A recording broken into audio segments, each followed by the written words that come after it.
Okay. Hi, sir. Hi. Okay, so we'll start. So before starting, so Hemant, you are in college now, or can you just tell me, or you are in which year? No, sir, graduated. Okay, you 2020. graduate 2020. 2025. Acha, okay. What about you, Sampath? Uh, 2022 passed out, sir. Okay, I'm working in their company. okay, okay. Hi, Ruhi. Okay. Hi, sir. Hi, hi. So, Ruhi, you are a college graduate or like you are passed out? I'm a 2025 EC graduated, sir. Okay, okay. Okay, so we'll start. So today it's a demo class. Okay, so we'll get to know about VLSI and particularly about analog layout. So you guys have any prior knowledge in analog layout or anything? Like what is VLSI or not? Or you might have heard about analog layout, right? Okay, so I'll start sharing. 1 second.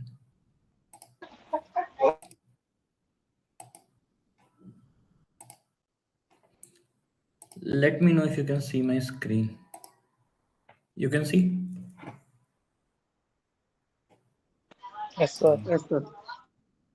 Okay. Okay. Fine. Okay. So basically, VLSI stand for Very Large Scale Integration, as you guys might know it. So basically, when we see things around us, right? Any electronic device around us, most of them consist of some ICs, some chips, right? If you see your phone, your laptop, or any electronic gadget, okay, inside them there are ICs, integrated circuit.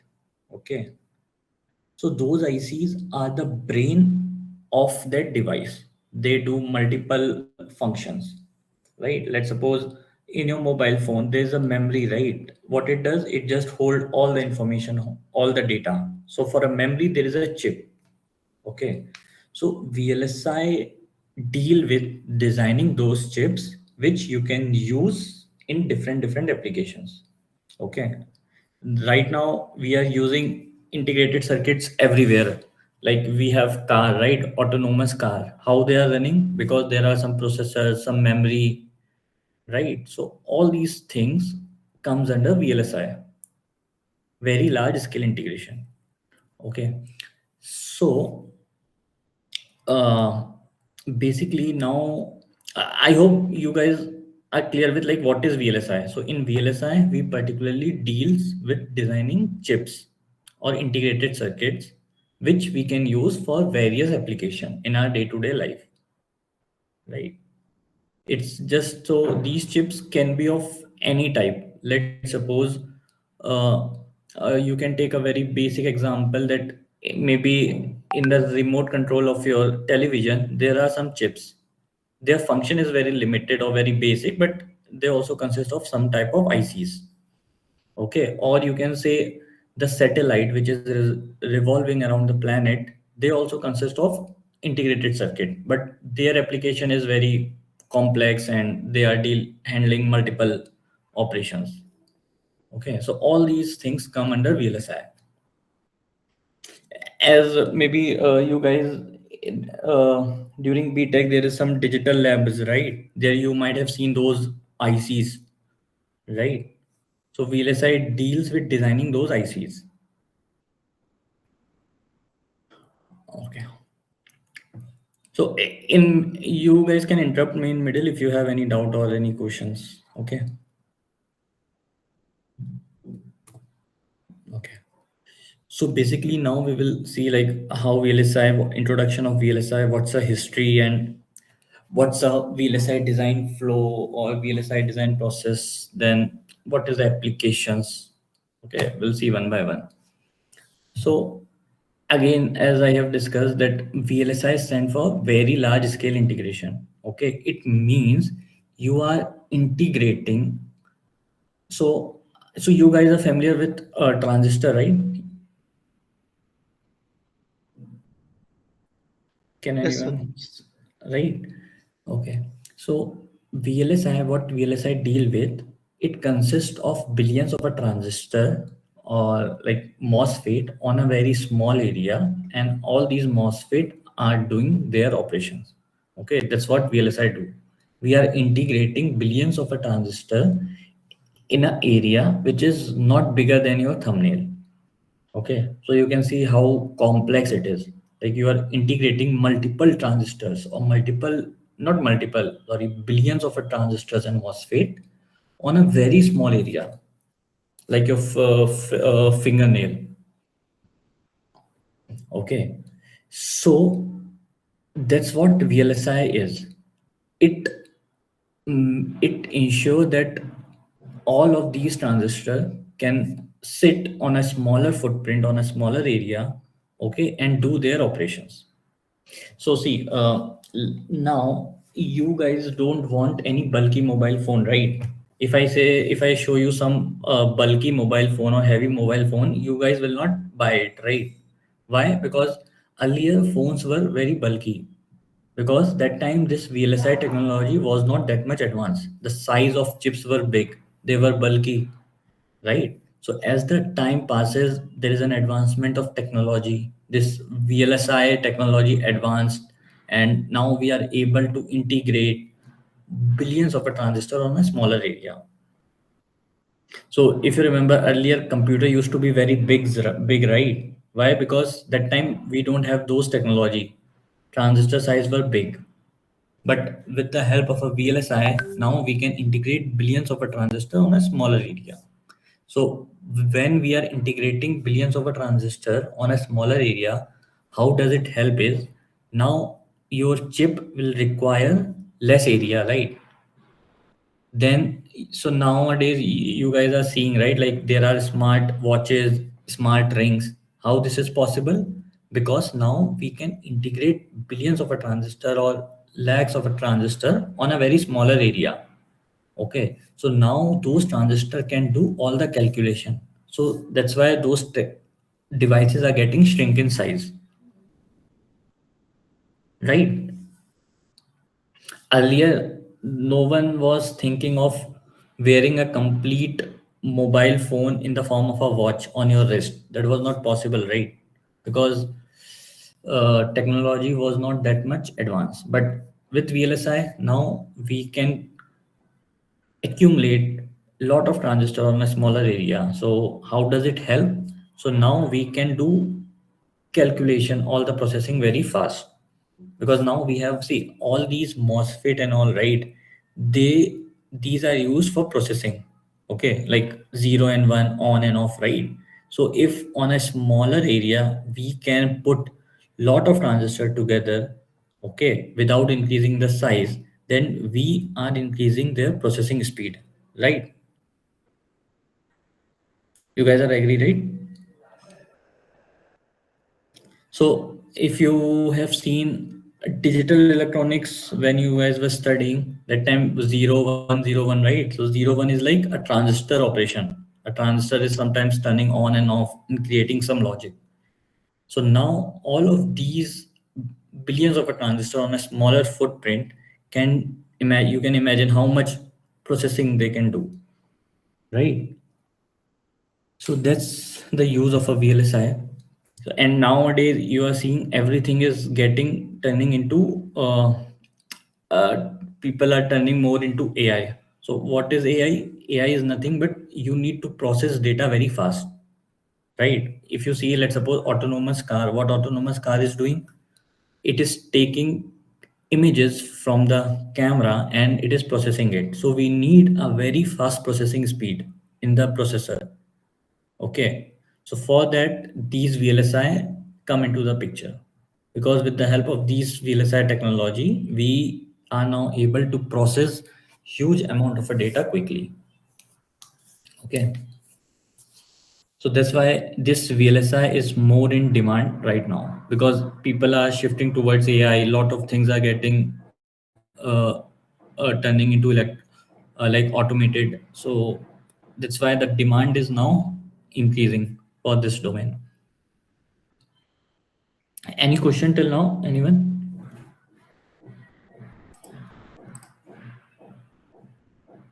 Till here it is clear, right, guys? Yes, sir. Okay.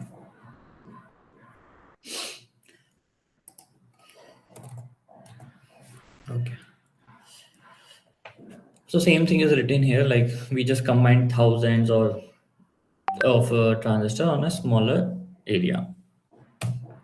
Okay. So now whatever you are seeing, right? This is the first transistor which Intel has created in 1970. So you can imagine the size of this. So it's a BJT. So BJT you guys have heard, bipolar junction transistor.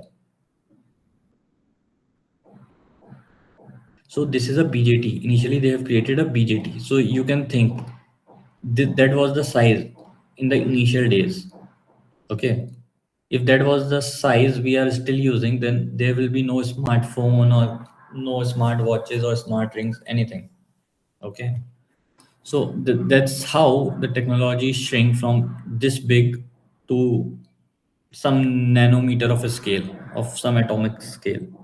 Because now the transistor what we are designing right now, those are in the size almost of some nanometers. Okay, on atomic level now we are designing, so you can assume how much technology had advanced, right? Because you guys have heard about like it's a 28 nanometer, 40 nanometer, 3 nanometer, so that's the size of a transistor channel. Okay, so you can assume how small is those transistor as compared to this when they have started designing or thinking about the transistors. So technology has advanced from that huge structure to the structure which is in the atomic dimensions now. Okay. So it's not like VLSI just suddenly advanced and we are able to make those smaller transistors suddenly. So there's a phase. So initially we have a small scale integration. Okay. Then medium scale integration, MSI, then large scale integration. Now we are in VLSI, very large scale integration, and somewhat we are in middle, like ultra large scale integration. Okay. So it's like now we are able to integrate billions of a transistor on a smaller area. Earlier there were medium, like fewer transistor we can accumulate. So over the time this technology has advanced. So in every phase that was the name, like small scale integration, medium scale integration, large scale integration. Integration means we are integrating the transistor. That's what integration means.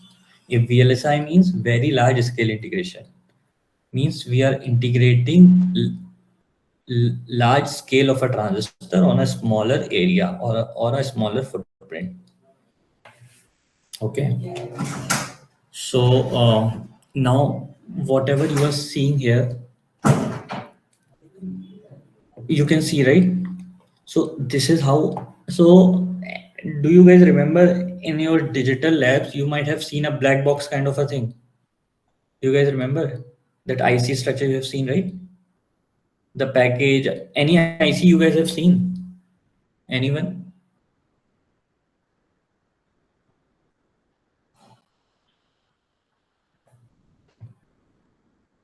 I guess you guys have seen, right? That black IC, if you guys can confirm. Anyone? Yes, sir. Yes. Maybe in your toy or in the digital labs, right? So, okay, let's example this one, whatever you're seeing here. Okay, so inside this, so this is a package, whatever you're seeing in the screen right now. So inside this, there is a circuit like this. Okay, so that's what we design in analog layout. So you can assume it, this much area is 1 mm, just this much. So from here to here, you assume 3 mm by 3 mm. So you can assume the size, because let's suppose if this one is 1 mm from here to here, I'm calculating this hole will be, let's suppose, 4 mm.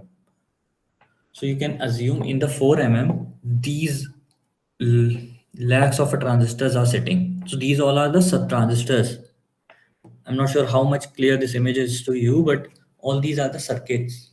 And this whole, so maybe there will be lakhs and more than lakhs of a transistor here. And this is almost as same as of your thumbnail, the size.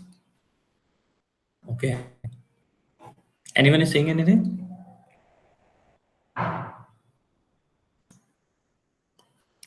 Please feel free to ask any question. Okay, so that's what we design in analog layout also. Okay, so in analog layout, we design these things. Okay, which is in the end get fabricated. Fabricated. So in VLSI, fabricated means like this is getting produced or manufactured. So that's what we design in analog layout. Okay. So I mean, right now it is looking very dense. So but here like there are multiple wires which is connected, billions of a transistor, maybe lakhs of a transistors here, doing different applications. Okay, so those things we just designed in analog layout, these circuits. Till here anyone have any question, anything?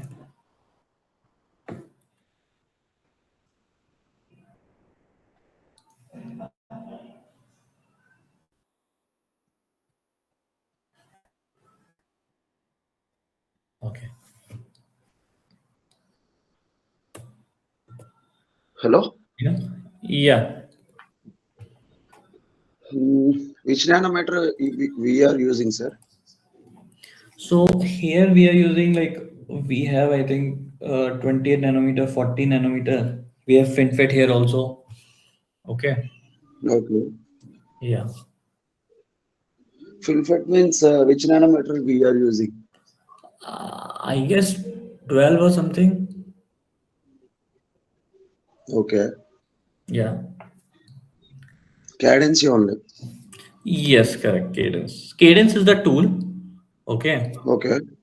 So, so inside. Okay. So that thing I will discuss. So cadence is the environment or the tool what we use. So when it comes for the Yes, sir. technology, okay, that is from different foundries.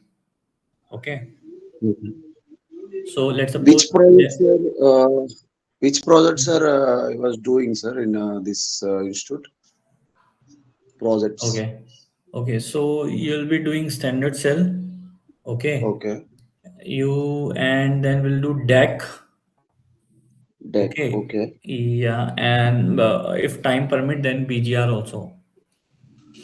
What about amplifier? Huh, so see, amplifier and all is the part of those things. So let's suppose if you are designing any BGR, right? So amp will be there. So those are the sub blocks. So you understood? So Okay. let's suppose if I'm saying a BGR or let's suppose an LDO. So amp is Yes. a sub circuit of those things. Okay. Okay, yeah. So With if you wanted to, how many months this Mhm. duration, sir, that course was in So analog this layout only? So this course is of 3 months, or not 3 months, sorry, 6 months. Okay, Okay.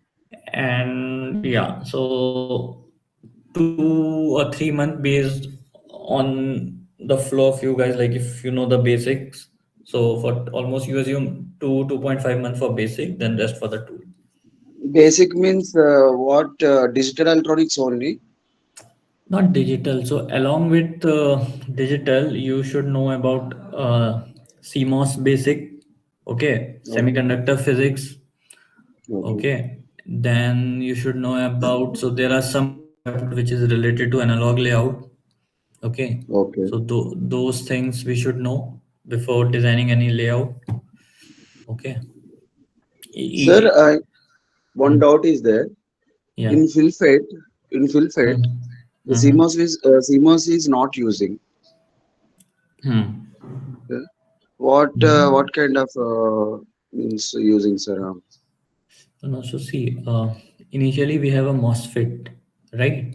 Okay. So so CMOS is like a, if you are using PMOS and NMOS together, so that's called CMOS, complementary. CMOS. Hmm. Okay. So in FinFET also there are CMOSes. Like if you are using PMOS and MOS together, it's a complementary, right? So there also we use Yes. CMOS. But So FinFET is a completely different structure. In Yes. MOSFET, what happened? Okay, so I mean it's some okay. I can tell you now itself.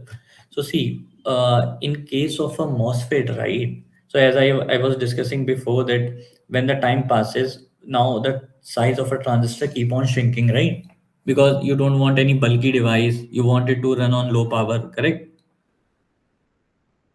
So now with the MOSFET, okay, when we reduce the size, then what happened? There were some issues, okay, like leakage, your transistor is not getting fabricated properly. So there were some issues. So to overcome this, a new structure is formed, which is called as a FinFET. Okay, it's a completely Yes, sir. different structure. So Hmm. it is okay, but Hmm. nowadays FilFET only using now, sir. CMOS is not Correct. using. Why means all are using. I think it is 2 nanometer. It was working. I think nowadays. Two, no, see, not Two. everywhere 2 nanometer is using. Okay, Okay. so it's like it depends. It depends on which project you are working and where is that project is getting used. If you are working in a project which is related to some memory company, right?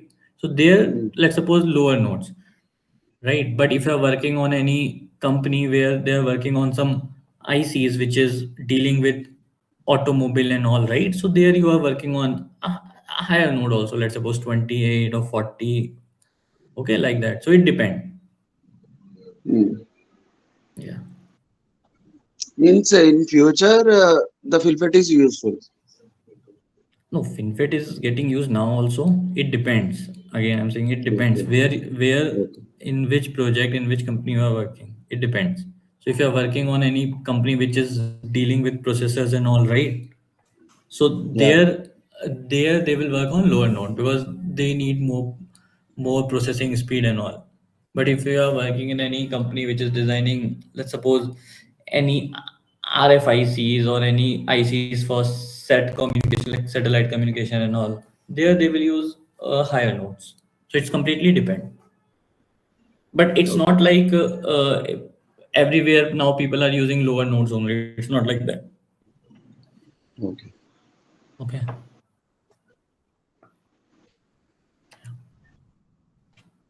What about placements?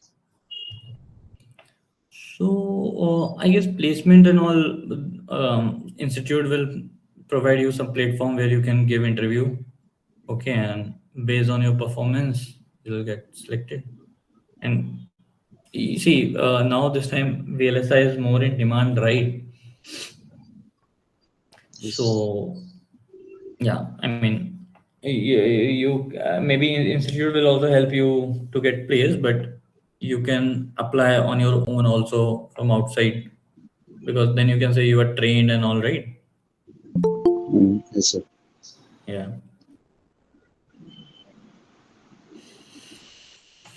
Okay. Yeah. Okay. Sir, could you please share the latest placement record? Okay. So this you can check with the HR. I will also check with her. Okay.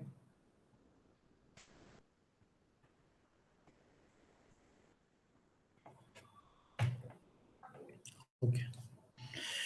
So okay. Any other question anyone have?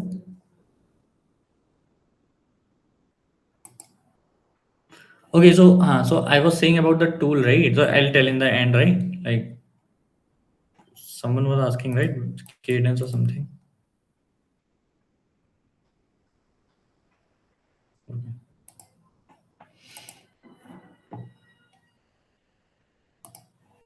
Hmm. Okay. So now, okay. So what is ASIC and FPGA? Okay. So let's talk about FPGA. FPGA stand for Field Programmable Gate Array. Okay. So see, till now we have seen like there are ICs which we can use for multiple applications, right? So now there is some subcategory. Subcategory in the sense, now there are two categories of IC.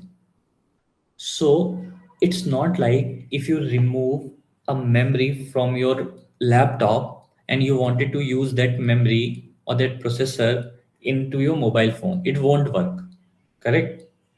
If I will say, okay, hey, let me remove the processor or the memory of my laptop and let me put it on my mobile phone, it won't work. Why? Because that particular chip or that particular IC is ASIC, application specific integrated circuit, right? Because that has specific application, as mentioned, ASIC, application specific integrated circuit. Okay, so it's not like the processor which is getting used in a car, in an autonomous car, you can pull it out and fit it on your laptop. It won't work because it's an application specific. So all the circuits, all the ICs which is designed for a very particular application is called as an ASIC, application specific integrated circuit. Their application is clearly specified. You cannot use it beyond their application. Okay. And what is FPGA? FPGA stands for Field Programmable Gate Array. So these are the chips which you can program based on your requirement. So there will be an FPGA chip or so that chip you can use the same chip to run a car or same chip to run your laptop, but you have to just reprogram it again. It's like that. So there are two categories. Okay, so FPGA basically, so you guys have heard about Arduino. That board is used to come, that hobby board, you can just program it, plug it, and you can just play with anything, like whatever you code, it will work. You can do multiple operations or multiple things from that board. Any one of you guys have heard about it?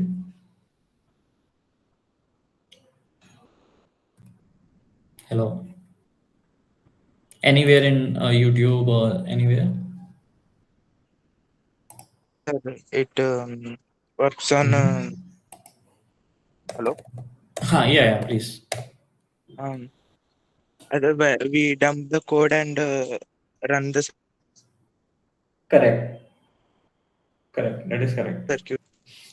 Correct. So from that board itself, right, you can maybe you can control the lights, you can control the motors or whatsoever you want. So those are FPGA, means you can program them based on your requirement, right?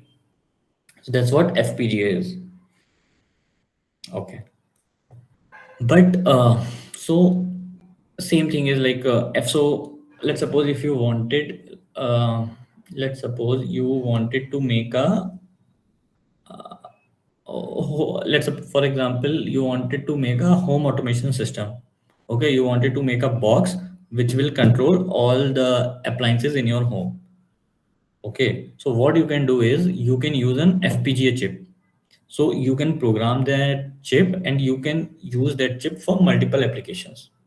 So that's why many people use it for prototype designing, because you don't know if you will end up using this or that FPGA chip or not. Okay. So because now that particular chip you can use for multiple applications. So that's what FPGA is. Okay. Now ASIC is application specific. Okay. You can only use it for some particular application, not you can use it for any application. Like if you are designing an ASIC chip which can only control the light of your room, so then that chip will only control the light of your room, but it will not control what? Let's suppose fan in your room. Or if you're designing any chip which can process the image which is, so let's suppose if there is an autonomous car, how does it work? That car is taking images from the camera, then the processor is processing it, right? So now that processor is restricted to the use within that car. You cannot use it and put it in your bike and you will expect that okay, that processor should process other information also. No, it will only be specific for that particular application. Okay, so that's what ASIC. So can you guys think of which one will be better, ASIC or FPGA? Any one of you?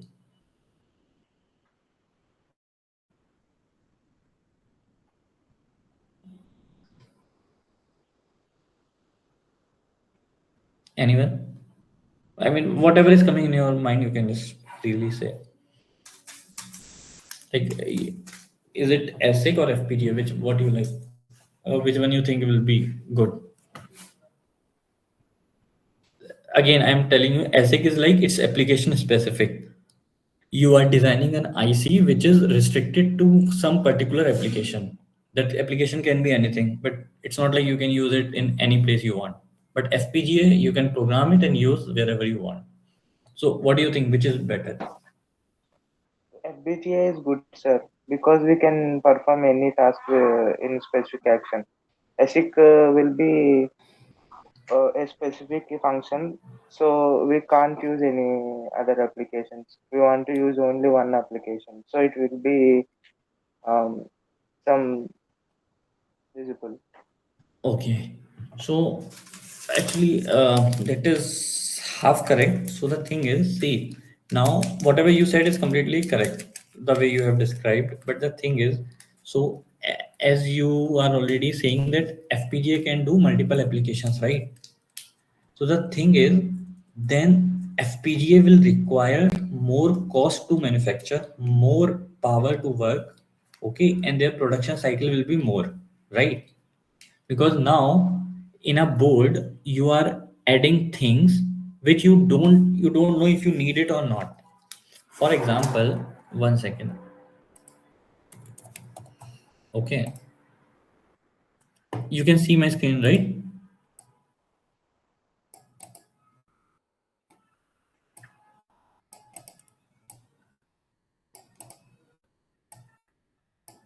Hello, is it visible, right?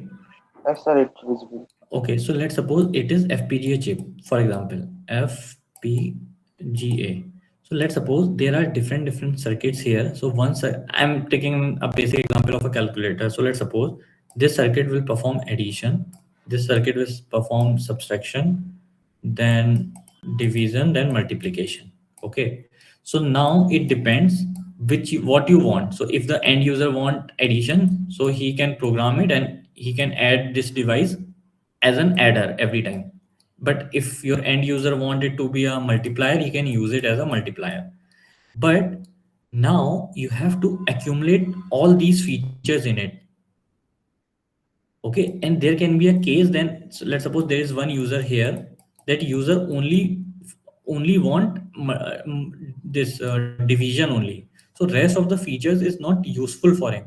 It is still there in the chip, so because of which the cost will be more here, right? Because this person only needs this chip to be used as a divider, but you have given other features also like subtraction, addition, multiplication, which is not useful for this guy.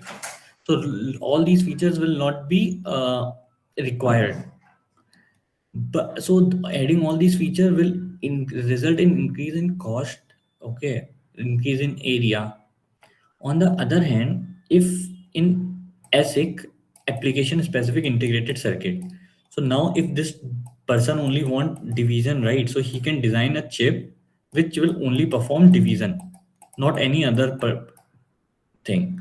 So because of which, what will happen? It will have low cost, correct?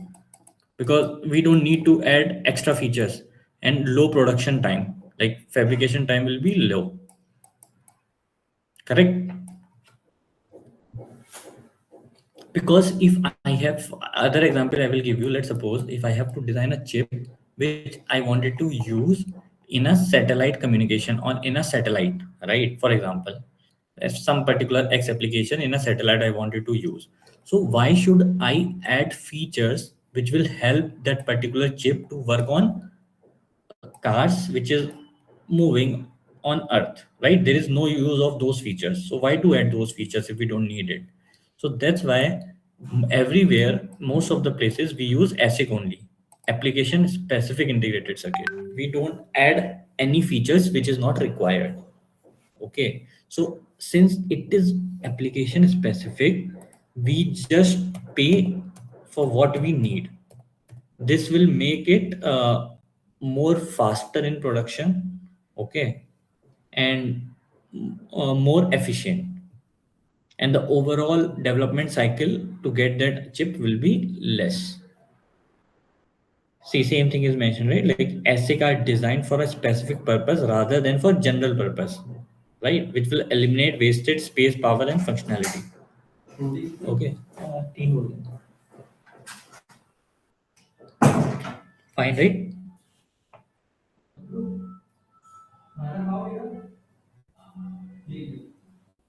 Hello? Anyone? So it is clear now, right? Hello, hello.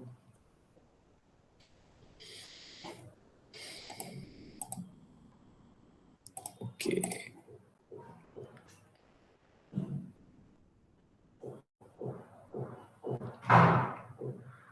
Pawan Kumar.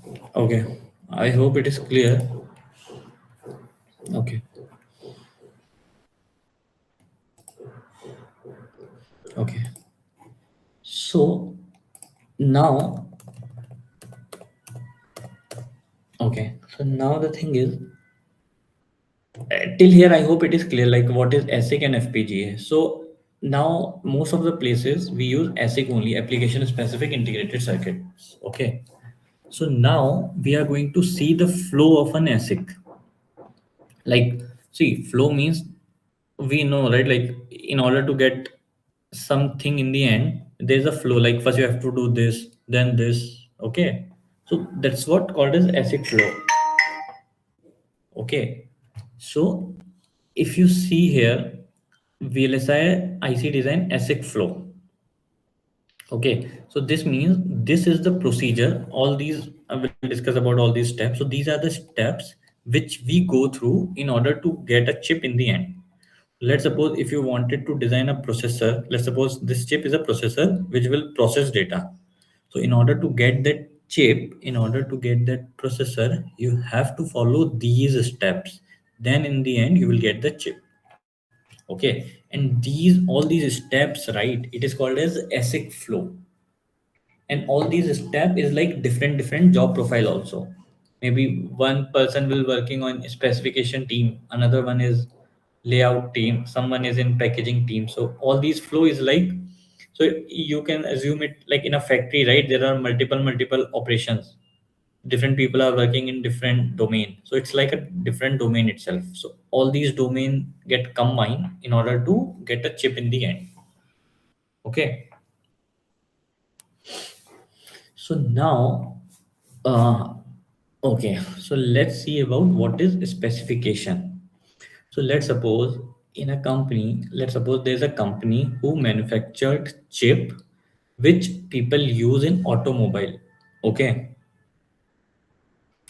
In automobile, let's suppose in, if you have seen nowadays car and all, right, they are completely automated. So let's suppose we have to design a chip which will just check or control all the functionality in a car. Like it will check if your door is locked or not, if petrol is full, if your battery power is full, if brake is completely fine, if the air, AC, or XYZ in your car is working fine or not. So if we have to design that chip, first what we need is a specification. Like specification means what will be the size of that chip, because that chip ultimately have to sit on a board, right, on a PCB board. So first we decide like what will be the size of that chip, what will be the voltage and current rating of that chip, like how many uh, that chip will work on what voltage, how much current will be there, what will be the processing speed, what will be the clock frequency. Okay, and how many input and output port will be there. So all these things will come under specification. Like what will be the performance, how fast that chip will work, how much area it will take, what will be the functionality. Okay, so that's come under specification. Okay, so let's suppose if I was drawing this thing, right? So let's suppose this is an IC here. For example, I wanted to make an IC for a calculator. Okay, so now specification, there's a specification team which will decide in a calculator what all features will be there. Let's suppose there will be basic features like addition, subtraction, multiplication, division. But let's suppose they wanted to add another features also. Let's suppose they wanted to calculate the root also and other anything XYZ feature. So now they will decide how much power this will take, right? What will be the size, like what will be the x and y, the area of that chip, right? How fast this will give you the output. Let's suppose when you are giving input, how fast you will get the output, right? So those things come under specification. As the name itself is saying, specification, like they decide. So these specification, these things are designed by the people of higher management, people who track the market also. So it's not like, again it's an example. So let's suppose you are designing a chip, okay? So you design that chip based on the market requirement also. So let's suppose now, since you know that AI is getting boomed, right? Like there's a lot of demand for AI. So now if you make a chip, if you don't make a chip related to AI, means which will not be able to process fast data, then there is of no use. So they have to track the market also. Okay, so let's suppose if they will make those chip which can process data very fast, let's suppose 10 year ago, then there won't be any use of that chip, right? Because people don't know what is AI and all. So they have to track the market. Okay, how is the market? What is the trend in the market? What is more in demand? Based on that, they add the specification. Okay. Again, same example. Let's suppose now in India, let's suppose if autonomous car will come, right? So now they have to, they we need some sensor, some image sensor which can sense, which can capture the images from the road of other car and process it. Okay, why we need that? Because maybe now those autonomous car will more in demand.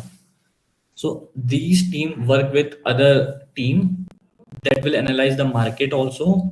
What is the demand in market? Based on that, they add the specifications. Okay. So once their specification is done, right? With now specification done means we know what will be the what functionality I want, how much area I will take, how much power I will take. Once those basic structure is clear, right? Then we move to architectural design team. So now see, now we know that, okay, okay, I will keep on taking the same example of this calculator. So now we know that I want addition, subtraction, multiplication, division in my chip. My chip should do all these functions. Okay, so now I need a circuit which can perform addition. I need a circuit which can perform multiplication. Here I am talking about addition, multiplication, subtraction, but actual case there can be different applications. Just for easy understanding, I am taking this example. If let's suppose this is a chip which is making, this is a chip for a calculator. Okay. So architectural design team decide what will be the architecture of each circuit. Okay. So these team just design the architecture. Okay. If you wanted, let's suppose adder. So what all things you will need. Let's suppose you will get, you need, and if you guys have made an adder or subtractor or anything, right? In the digital, so they, so architectural team will decide, okay, I have to take an adder, I have to take these many AND gate, NAND gate, and make an adder. So they decide the architecture. Once they decide the architecture, then what happened? Next stage is RTL coding and verification. Till here, anyone have any doubt? Like architectural, till architectural design? Anyone? Okay.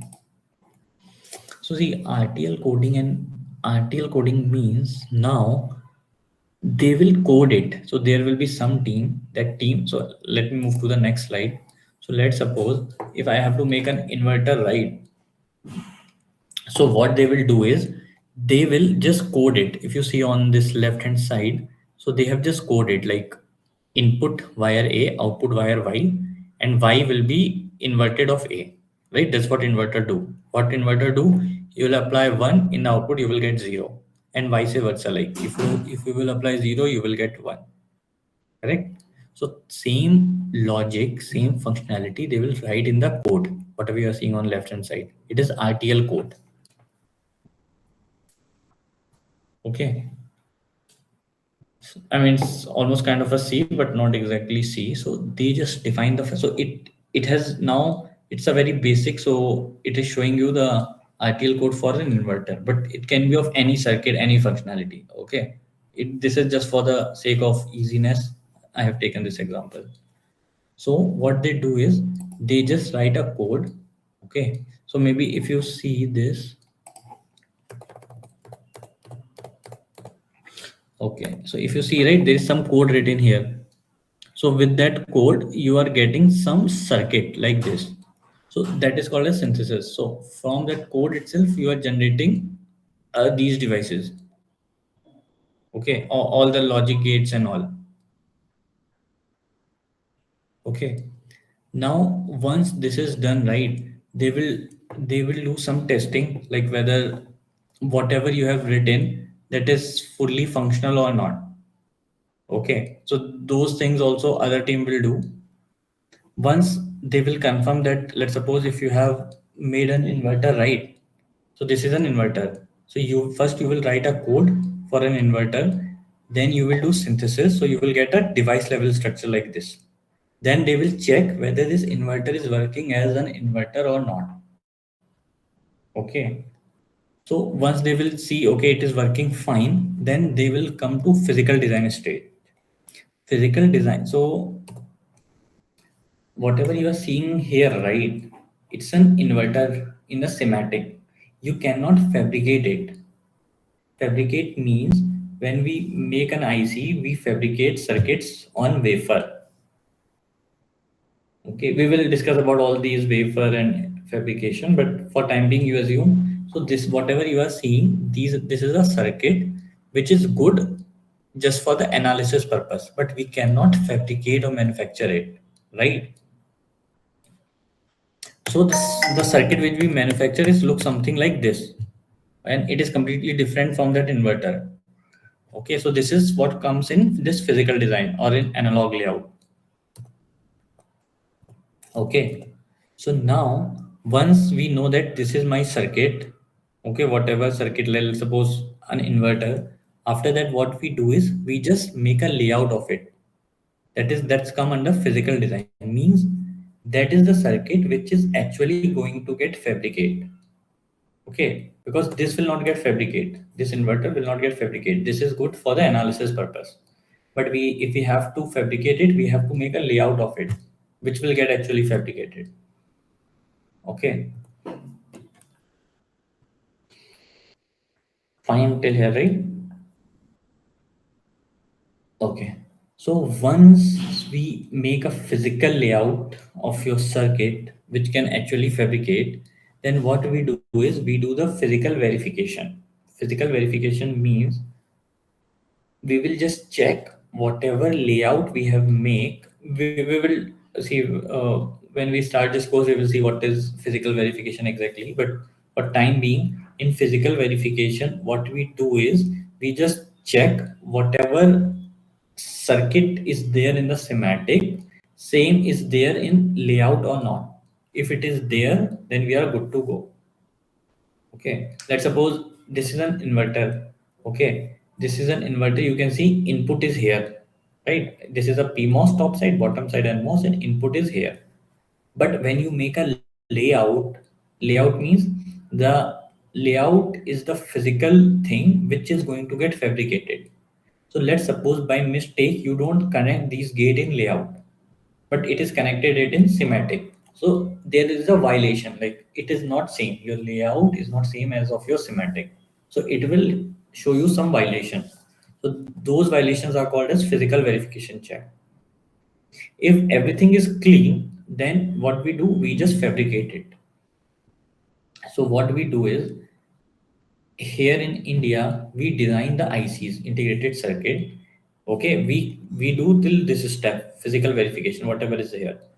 Once we are done with designing the chip, we send the data. So see, let's suppose if we have an image, right? So image is saved in what data format? JPG, right? Correct. Or if any video is there, so some video have different format like MP4 or whatsoever. So same way, in the end, once your design is ready, the data format is GDS. Okay. So anyone know full form of GDS? Have you guys have heard anytime?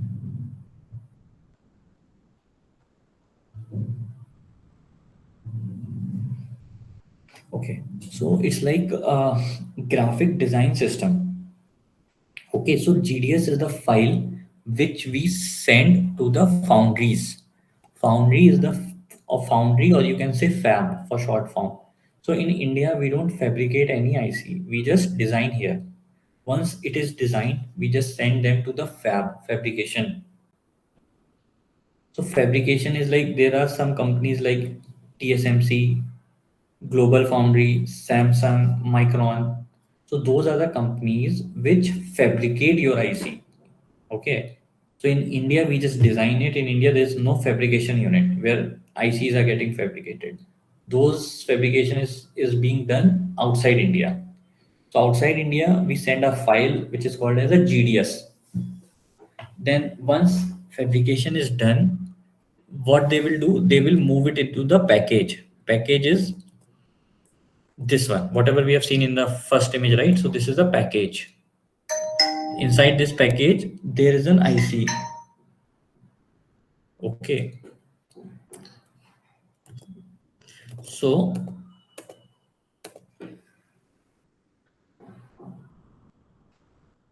okay. Okay, so once the fabrication is done, okay, they just put it into the package.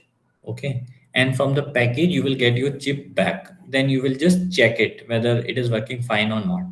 So fabrication means, okay, just see once. So fabrication means from this, whatever you imagine, this image you are seeing, right? It is of an inverter. Okay, this is a schematic.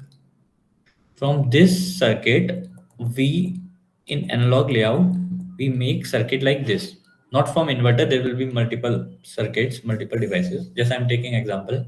So we make device like this. Then this circuit is sent to the foundry in the form of a GDS database. And they will send back us in this package. This is a package image. So inside this, if you see inside here, right, there will be this circuit, and it is called as a die area. Okay, it is a die. So once we get that chip, we just test it if it is working fine or not. Once it is done, then we get a chip in the end. So I mean, it is not that there will be couple of more steps, but now you guys might have got some gist of like how actually it is getting fabricated.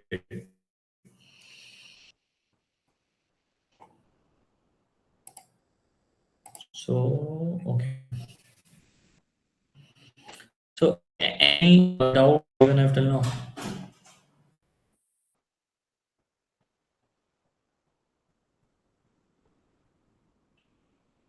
Anyone? Anything is coming in your mind, you can just freely ask.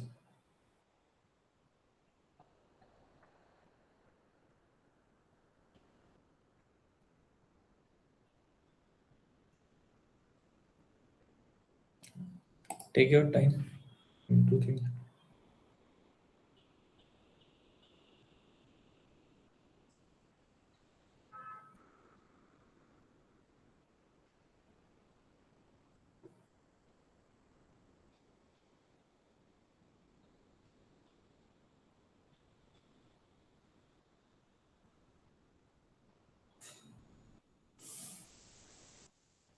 Can you repeat the question? No, I'm saying any doubt or anything you have, or you guys understood it. Any general doubt is coming in your mind, not related to any. that thing. Any general doubt related to analog layout or VLSI?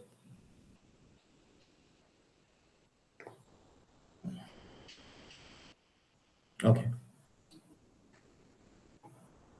So see, mhm. Which is the complicated one, sir, in analog layout design to learn very fast? No, from analog layout to No, which is the complicated one when we learn about analog layout design to seek okay. So more? no, it's not that complicated. Okay, once you will just start doing it, you will understand all. So it's not at all complicated, but it's a complex process. So designing a chip from from beginning to the end is a complex process, and in between, our role comes here in the physical design state. Okay, so like you assume it's a different levels, right? So this is our level where we work as an analog layout engineer. Okay, so it's not that complex job, but the whole cycle itself is complex. That's what I mean. Okay, so see, as you can yourself imagine that now we are making transistors on an atomic scale, right? It's not like big; they are on atomic scale. I mean, you cannot see them without microscope. Those are that level of size. So sometimes what happened, right? Even if you are designing a chip, everything will work fine. But in the end, once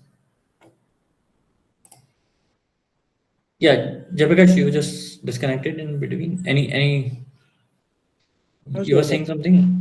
No, sir. I'm okay with it. Okay. Acha, okay. So see, what I'm saying is this IC designing is a very complex process. So you can imagine that now we are designing an circuit which is on atomic level, right? Their size is in atomic level. You cannot see them from your naked eye. You need microscope. So now, even though everything is working fine, you design a chip, but when the chip will come back right, there is not complete guarantee that that chip will work properly. Okay, because still the technology is very advanced, but you cannot control everything. Maybe while designing a chip, maybe some dust particle might have come. They can destroy that chip completely. The particle of atomic level, okay, the dust particle which is again in atomic level, they can damage it. So that's why this whole chip manufacturing cycle, right, it is very costly. Okay, so the tool which is getting used here, they are also very costly. So this whole process itself is very costly. Okay, so but in the end, if chip will work, then things will be good. Like whatever investment you are doing, you will get it. So and this, in order to design an fully fledged integrated circuit, if everything work well, right, it takes a year. Okay, and after that also, it's not completely sure that that chip will work properly or not. Okay, we have to do couple of iterations, then it will work. If it is working on first fabrication, then it is very good. Okay. Okay. So, I mean, this is just so there was some co-founder of Intel, Gordon E. Moore. You might have heard about him anytime. So, what this guy predicted that transistor size will get double every 2 years. Like it will get double in every 2 year. But now his theory is not valid. Now it is not double. It is like 4 times or 100 times after every year. Transistors is getting integrated. Okay. So, but he has given a very famous law which is called as Moore's law, where he has just stated that okay, that transistor on a microscope roughly double every 2 years. Like it will get double, but it's not like only doubling. It's like increasing by 4 times, 5 times, and 100 times now. Okay. So now, see, in order to design those circuits, we need some tool. So there are some popular tool. I'll show you the name. So these are called as anyone knows the full form of EDA?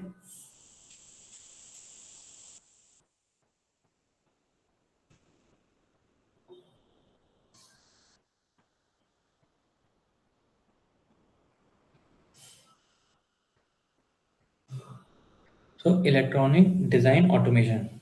Okay, EDA tools. So there are some tools which we use to make the layouts. Okay, or the circuits. So among them, one is Magic VLSI. Okay, another one is Cadence Virtuoso, and third one is Synopsys Custom Compiler. Okay, so the most popular one is Cadence Virtuoso, which every industry use. So and in here in institute we have this Cadence Virtuoso. Okay, so these tools are like they are very costly. Their subscription is very costly. So these are the tool which people use in industry also to design the chip. Here in this image you can see some representation of like how chip looks like. Okay, like Cadence Virtuoso. These I mean just I'm showing you the name of the tools. Like this is like I think open source. You can find it online and download. And these are like the official one which people use in industry: Cadence Virtuoso and Synopsys. But almost 80-90% people use Cadence Virtuoso.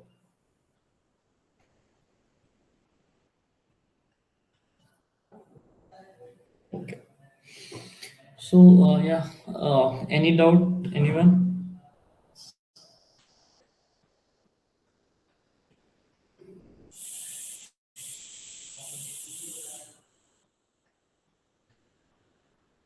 No, sir. Any general doubt is coming in your mind related to layout or anything?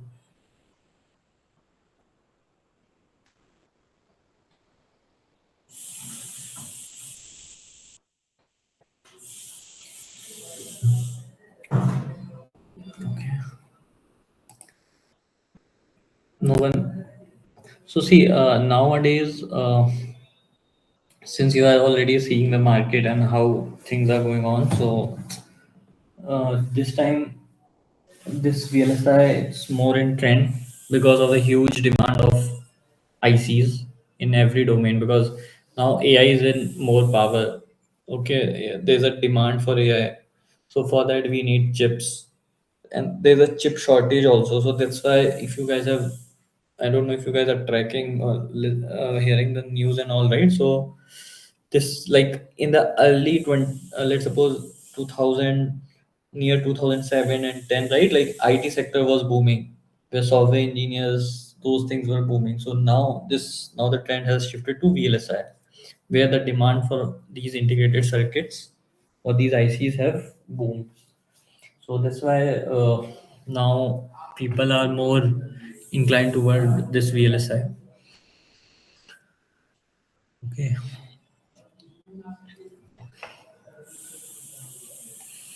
Okay.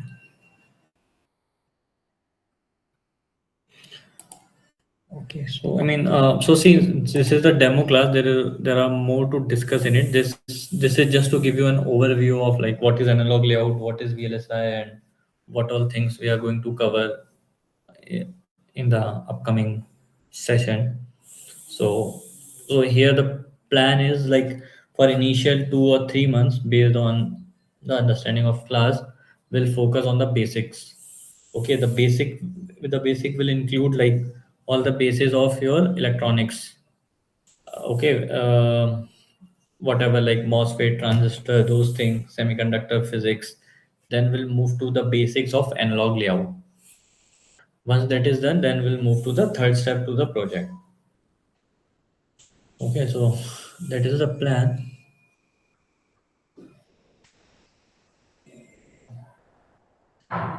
Yeah. Sir, in remaining ones, we used to see that Cadence Virtuoso is the popular Uh-huh. one. Yes. In remaining circuits, in which purpose we use it, sir? No, so whatever tool you are seeing here, right? Like Synopsys custom compiler. This also we use for analog layout. Okay. And so this one Magic VLSI, it's an open source, means you can just download it and you can use it on your own. Okay, but among these two, these are the tool which people used in industry to design the chip. Okay, but Okay. again among these two, this is the one Cadence Virtuoso which almost everywhere people are using, because this involved multiple features, right? So that's why people are preferring this more, Cadence Virtuoso. Okay, sir. Okay. Yeah, because it has multiple features which will help you to design chip, right, and like reduce your effort. So that's why people are using Cadence Virtuoso more. So these are the tools. Now here you design the chip or the IC.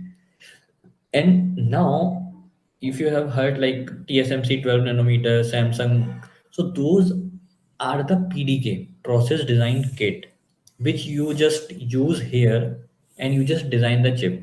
So let's, for example, if I'm saying I'm working on a 12 nanometer FinFET, okay, for example, so I can use any of the tool, either this one or this one. Inside that tool, I will install that PDK, process design kit.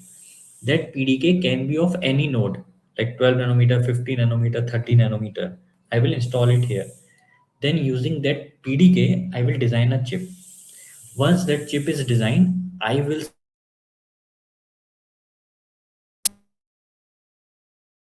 data.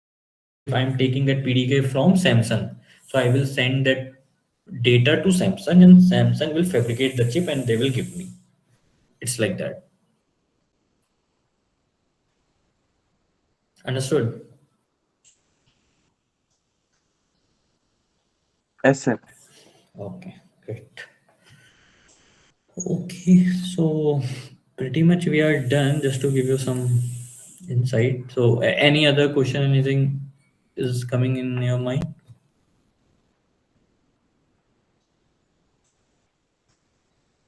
You can ask me any general doubt also if you have, not specific to this analog layout, anything.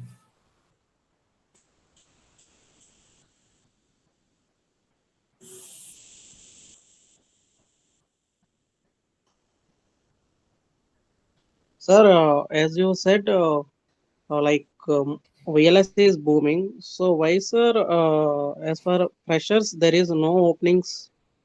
Mhm. So see what happened, right? So there are openings, but they don't considered freshly college graduate because they don't want to spend time and money on teaching you. Okay, because what they want is a person should come, that person should already know the tool and start working without giving you any prior training. So that's why these institute come into the picture. So these institute, what they do is they just provide you the tool, they just provide you the resources and knowledge. Okay, once you'll get compatible with the tool and all, right, then those company will hire you. So I'm not sure if you guys use LinkedIn and all, you guys should use. So you will see that there on LinkedIn, right, you will see opening, but those openings they won't ask for freshly graduate, they ask for trained freshers. So there's a different, not a fresher, trained fresher they ask, if you have done training from any institute. Okay. Sir, even trained freshers also not hiring. So many of members are still they not get any job in VLSA related field. Why, sir? Trained fresher also? Yes, sir. No, no, they are getting. I mean, any of your friend didn't get or anything like that? Not my friend, sir. I almost check in LinkedIn and all those platforms. So many people Uh-huh. are still not placed in any related job through institutes also.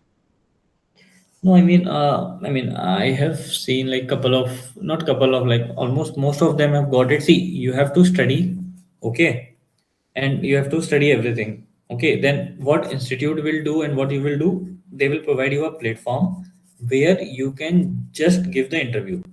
You got my point? Then it's all your efforts, like how you are cracking that interview. But so see, there is some criteria, bare minimum criteria, right? Let's suppose if you have to get a job, right? So what they ask like you should have a degree, that B.Tech degree. But whatever now you are studying, that will help you to crack the job. So same way in VLSI, Along with that degree, what they are asking that you should be trained. Okay, that is something that they are demanding, like one more gateway. Like you have to be B.Tech pass out, and second gateway is cutoff is like you have to be trained. Once you satisfy both the requirement, right, then you are eligible to sit in the interview. Once you are sitting in the interview, then uh, you can just crack it and you will get it. So sometimes what happened, right, it depends upon the timing of market also. Okay, like let's suppose when you are just passed out, maybe that time there were not many openings, but after 5 6 months there will be openings, so it's like that. Okay, but since nowadays this thing is more in demand, actually, that's what I'm observing.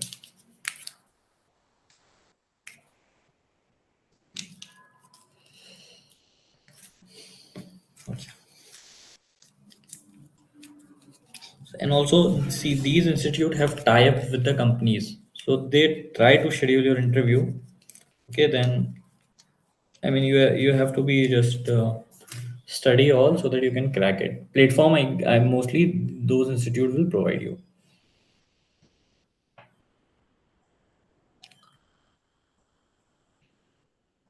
Okay, anything else?